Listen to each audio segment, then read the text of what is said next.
Que Dios lo bendiga, hermana Jenny, hermano Marceliano, feliz cumpleaños, el Señor lo bendiga mucho. Vamos a meditar entonces en la palabra del Señor en esta hora. Yo les invito para que abramos la palabra de Dios en la carta que el apóstol Pablo le escribe a Tito en el capítulo 2. Vamos a leer allí el versículo 11 al 13. Carta del apóstol Pablo a Tito, dice el capítulo 2 del verso 11 al versículo 13. Vamos a leer de la manera acostumbrada. Gracias al Señor por esta oportunidad que nos da de predicar su palabra y al comité de evangelismo que me ha tenido en cuenta en esta mañana. Dice la palabra del Señor Jesucristo: porque la gracia de Dios se ha manifestado para salvación a todos los hombres, enseñándonos que renunciando a la impiedad y a los deseos mundanos, vivamos en este siglo sobria, justa y piadosamente, aguardando la esperanza bienaventurada y la manifestación gloriosa de nuestro gran Dios y Salvador Jesucristo. Amén. Oremos al Señor. Entonces, ya hemos orado al Señor, entonces pueden sentarse, por favor, mis amados hermanos. Qué bendición estar aquí en este lugar. Esta palabra de esta mañana, quiero que meditemos en lo que hay que renunciar. Dice este pasaje que hemos leído, enseñándonos que renunciando a la impiedad, que hay que renunciar.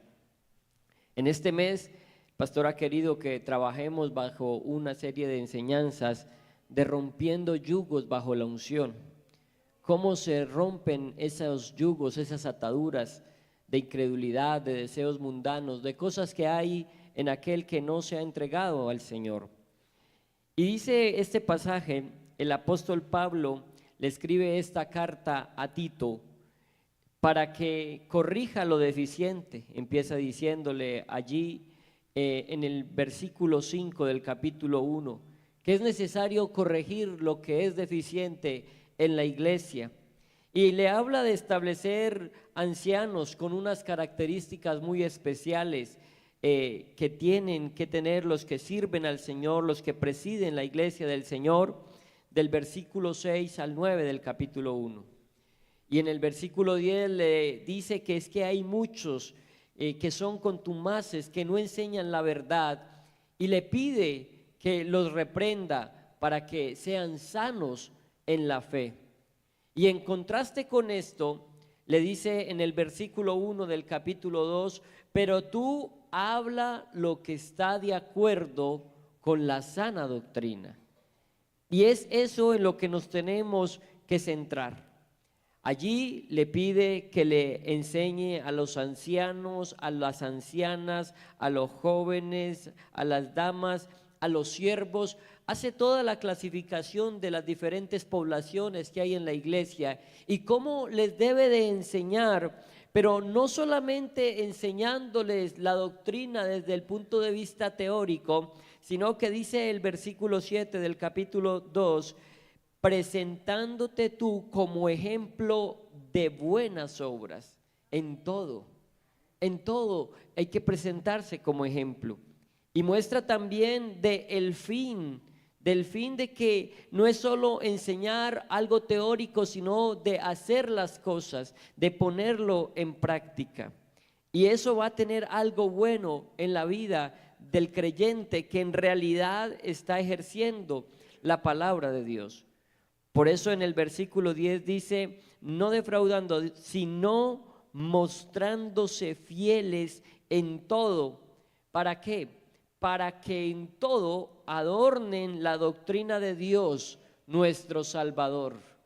En la manera en que cada uno de nosotros ponga en práctica la enseñanza de la palabra de Dios, adorna entonces la doctrina de nuestro Señor, de nuestro Salvador. Pero esto solamente se puede conseguir en la medida en que cada uno de nosotros lo compruebe, lo viva, lo disfrute. Por esto en Romanos 12:2 dice, no os conforméis a este siglo, sino transformaos por medio de la renovación de vuestro entendimiento. Y lo dice, para que comprobéis cuál sea la buena voluntad. El evangelio es algo que hay que vivir. El evangelio es algo que hay que disfrutar, que hay que comprobar, que hay que recibir de parte de Dios para poner por obras.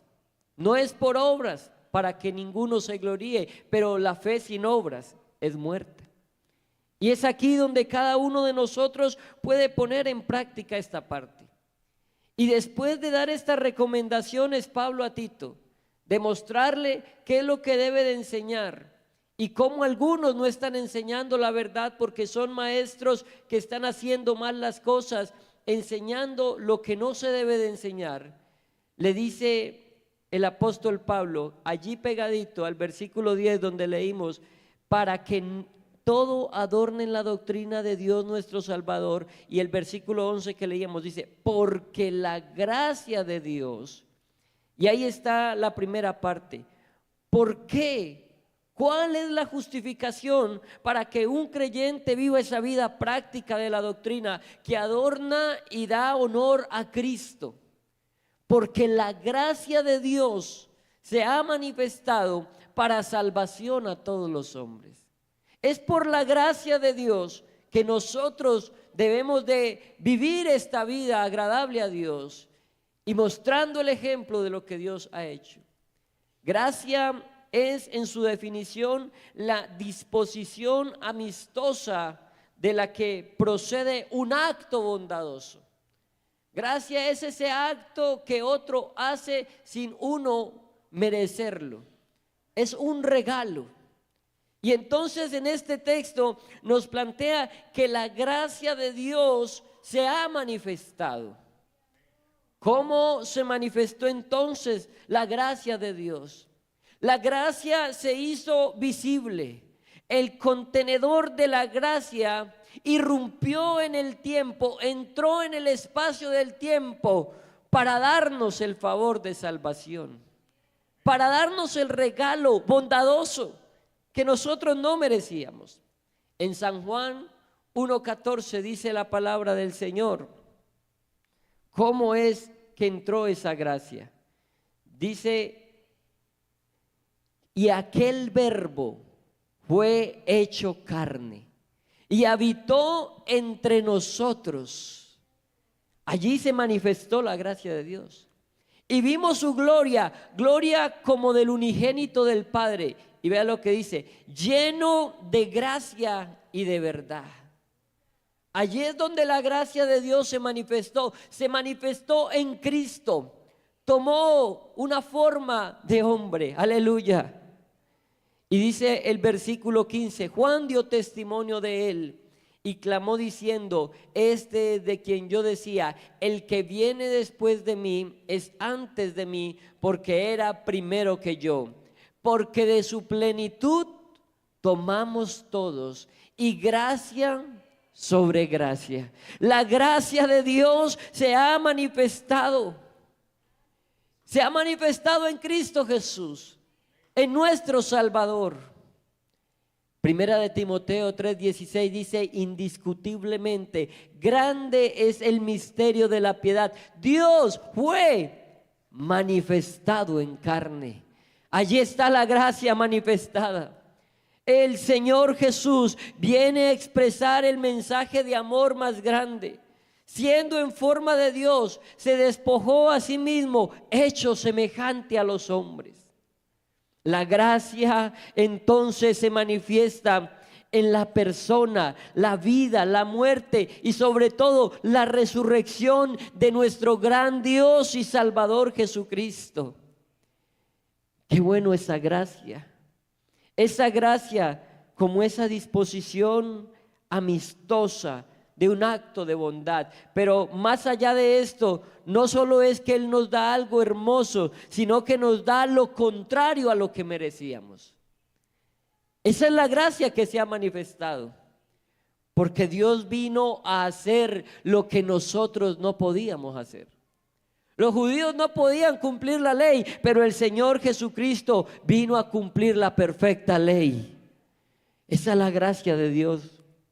Para cada uno de nosotros, para la humanidad, era imposible pagar por el pecado, teníamos que morir, pero Él vino a tomar el castigo por los pecados de los cuales nosotros éramos merecedores, pero Él lo tomó, Él tomó nuestro lugar, tomó nuestra posición. Por cuanto todos pecaron, dice Romanos 3:23. ¿Y qué pasó cuando todos pecaron? Que estamos destituidos ¿de qué? De la gloria de Dios. Pero hoy, mire lo que dice el versículo 24: siendo justificados gratuitamente por su gracia, mediante la redención, la salvación que es en Cristo Jesús. Yo no sé si usted alcanza, hermano, a entender, a ver lo que Él hizo por nosotros. Entender la gracia de Dios es entender que nosotros no merecíamos lo que Él hizo, no merecíamos su sacrificio, nosotros no éramos capaces de cumplir esto, pero Él vino a hacerlo todo por nosotros y por eso tomó esa condición de hombre. Dios vino entonces a hacer también por nosotros algo aparte de lo que no podíamos hacer y nos ofreció la salvación y la vida eterna. Nos ha otorgado preciosas y grandísimas promesas. Nos ha entregado esta salvación que dice en Juan 3:15 que es para el que cree en Él. Amén. ¿Quién cree en Él? Aleluya. Dice, para que todo aquel que en Él cree, ¿qué dice? No se pierda. Y parece que lo sabemos de memoria, pero ¿qué es lo que creemos?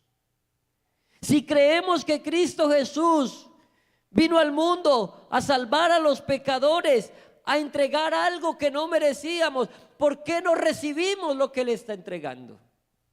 Y alguien dirá, pues yo sí lo he recibido, yo creo que Él murió, yo creo que Él se entregó por mí. Pero es que la respuesta del ser humano a ese creer va acompañada de un verdadero arrepentimiento. Si no hay un verdadero arrepentimiento, no se está creyendo en el amor de Cristo Jesús, porque usted puede ver eso que Él hizo como algo abstracto, usted puede imaginarlo como un cuadro, como una anécdota, como un cuento tal vez, pero si usted en verdad lo cree, usted se va a identificar con que esa muerte de Cristo en la cruz del Calvario está ocupando el lugar que cada uno de nosotros tenía que tener y que nos ha otorgado algo muy grande, de lo cual tenemos que recibir y tenemos que apropiarnos, y lo vamos a lograr solamente cuando nosotros nos arrepentamos de verdad, cuando haya un arrepentimiento genuino, un arrepentimiento verdadero, porque ese arrepentimiento entonces va a causar una conversión.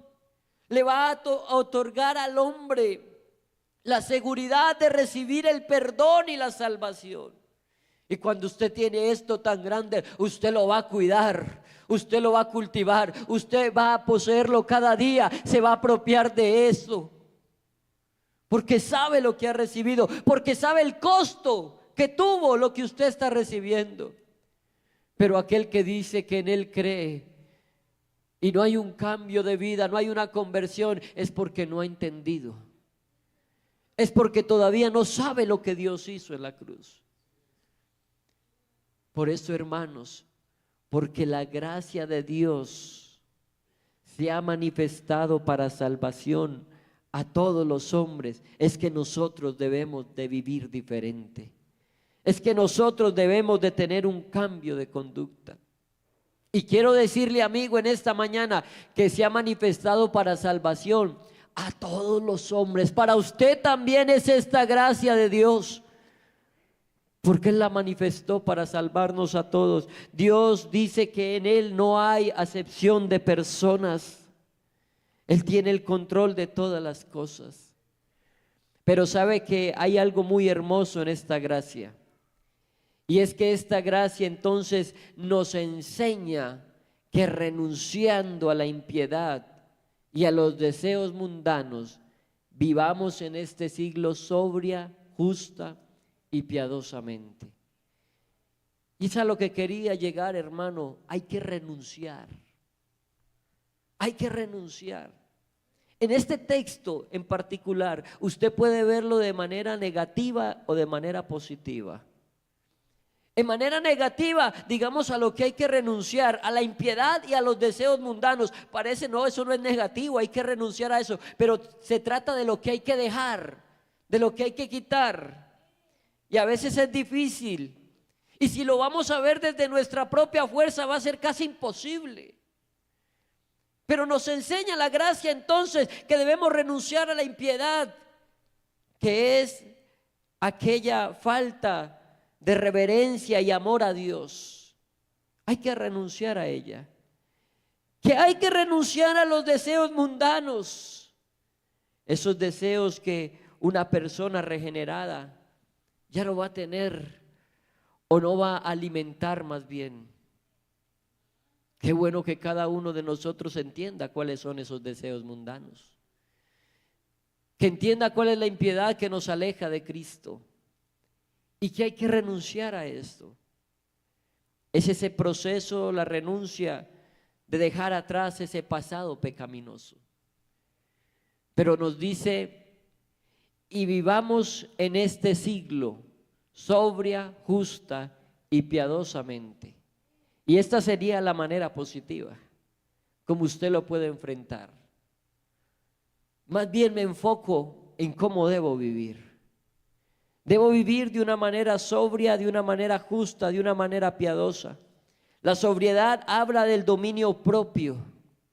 La justicia habla de las acciones de honradez y de integridad que tenemos con los demás. Y esa forma piadosa habla de la relación con Dios. Qué bueno enfrentar la nueva vida en Cristo de esta manera, sobria, justa, piadosamente.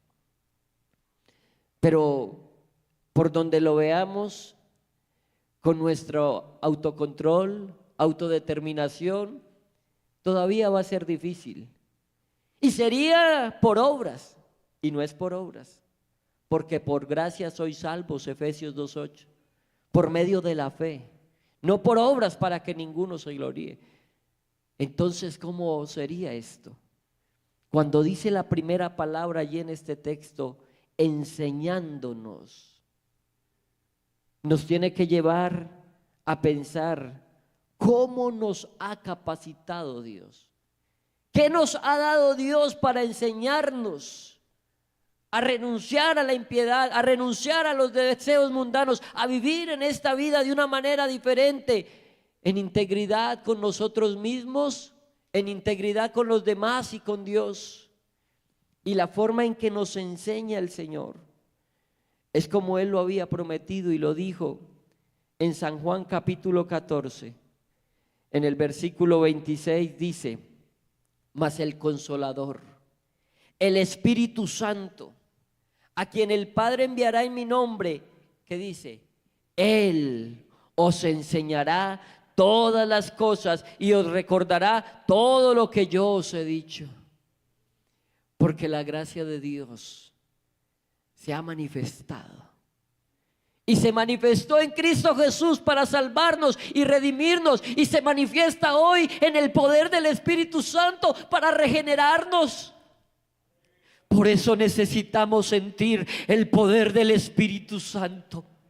Por eso necesitamos dejar que obre y actúe en nuestros corazones, que nos enseñe, que nos redarguya, que nos limpie, que nos guíe, que nos dirija a toda verdad. Es el Espíritu Santo el que sigue transformando vidas. Es el Espíritu Santo el que actúa en el corazón del hombre que no tiene a Dios y quiere acercarse. Porque el Espíritu Santo convence hoy de pecado, de justicia, de juicio. Y el Espíritu Santo está orando en esta mañana en un corazón necesitado. Por eso renunciar no es difícil si tienes el Espíritu Santo. Por eso vivir en esta vida de una manera sobria, justa y piadosa no es difícil si vives con el Espíritu Santo de Dios.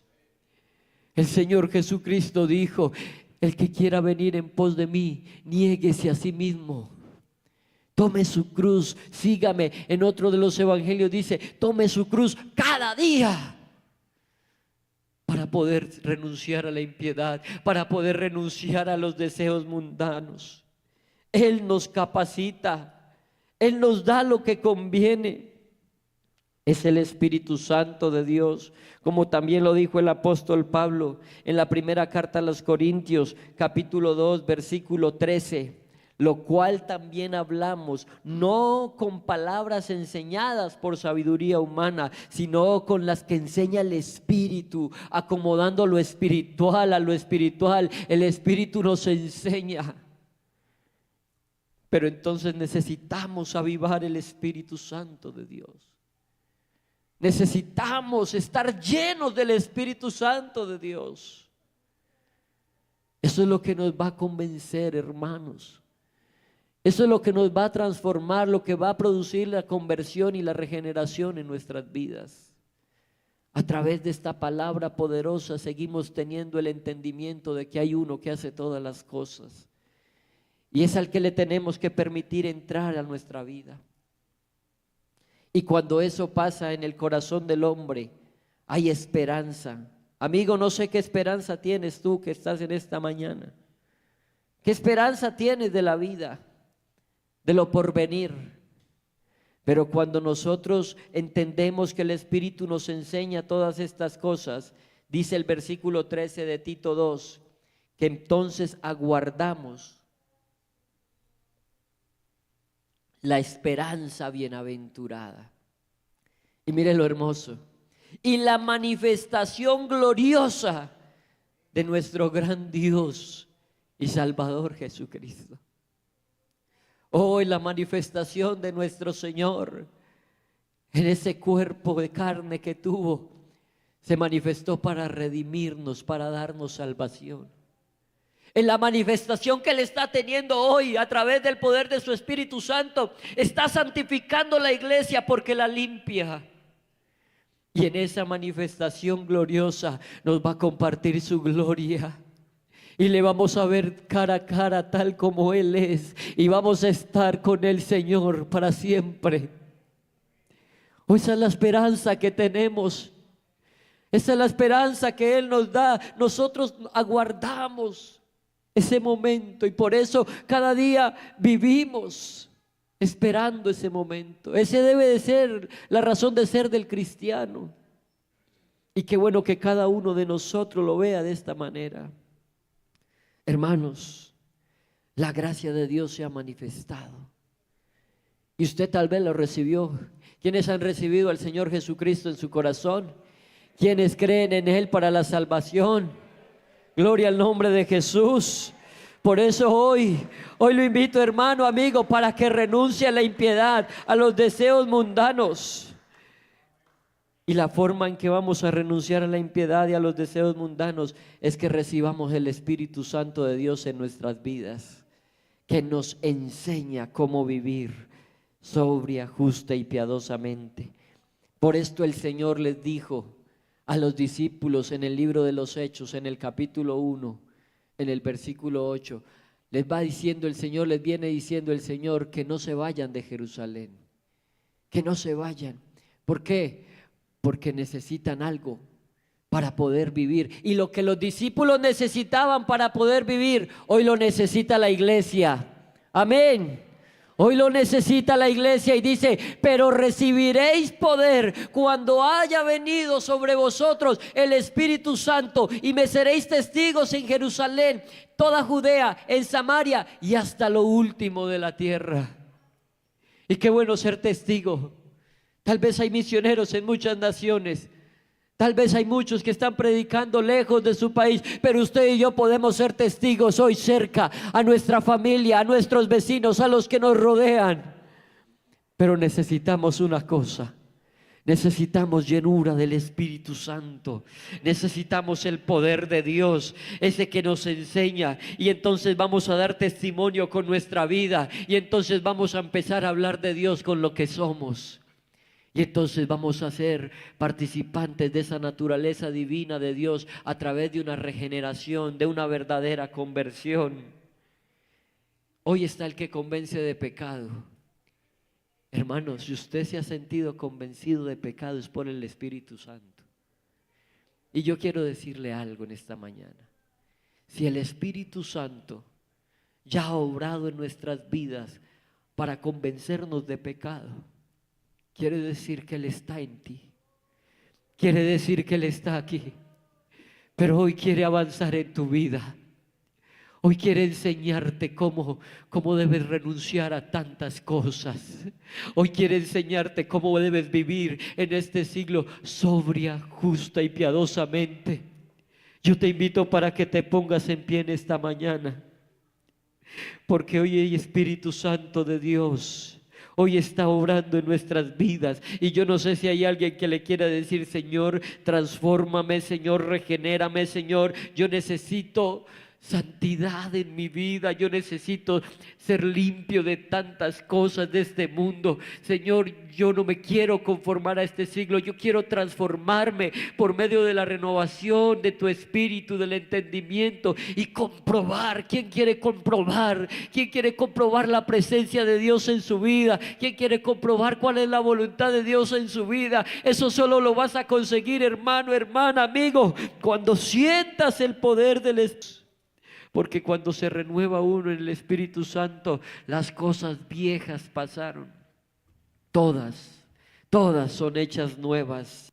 Oh, qué bueno que hoy a la impiedad, a los deseos mundanos, pero no por su voluntad, no por su fuerza, no por su capacidad, que alguien le diga: Señor, lléname con tu espíritu, lléname con tu presencia, lléname con tu poder, porque solo tu unción, Señor, me hará cambiar. Solo tu unción, solo tu presencia, solo tu Espíritu Santo transformará mi alma, transformará mi vida. Solo tu Espíritu Santo me enseña, solo tu Espíritu Santo me guía, Señor. En esta mañana hay una iglesia, Señor, que ha sido convencida de pecado, Señor.